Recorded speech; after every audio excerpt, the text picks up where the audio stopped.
এ কি অবস্থা তোর আশিস? কি অবস্থা করে রেখেছিস নিজের? কতদিন হলো তুই খাস না? কতদিন বাড়ি যাস না তুই? এ কি কি অবস্থা করে রেখেছিস নিজের? চুলগুলো দেখ একবার, চুল টুল কাটাস না নাকি? কিছু করিস না?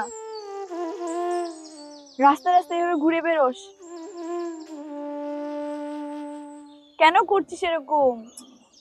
কার জন্য যত্ন নিব? আমার প্রিয় মানুষটাই তো আমার কাছে নেই।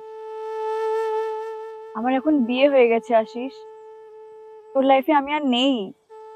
এটা তুই কেন ভুলে যাস বারবার? তোকে মুভ অন করতে হবে। তুই আমার থেকে ভালো কাউকে ডিজার্ভ করিস। তোর ভালো একটা তুই রান্না করেছিস না?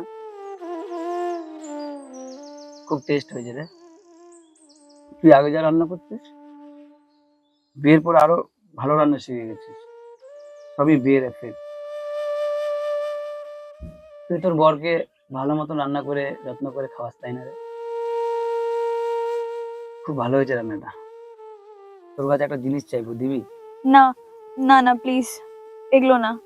ভয়ের কিছু নাই রে, আমি তো জানি তোর এখন বিয়ে হয়ে গেছে, তুই অন্য একজনের ওয়াইফ। তোর কাছে কেন আমি উল্টাপাল্টা জিনিস চাইবো বল? ওই অধিকারটা তো আমার নেই এখন। বলছিলাম কি, তোর এই অন্যটা দিবি? মানে তোর আগের যে অন্যটা আমার কাছে ছিল, সেটাতে না তোর ওই ওই আগের স্মেলটা না পাচ্ছি না, বুঝছিস? মনে হয় কেউ ধুয়ে টুয়ে দিছে। প্লিজ এই অন্যটা দে না। ওই, দিবি?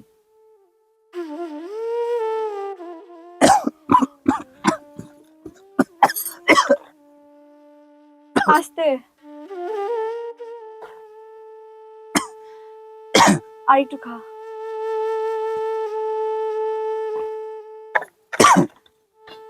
ওহো, আরে আমি তো সব ভাত খেয়ে ফেললাম। তোর বরের জন্য তো কিছু রাখলামই না রে।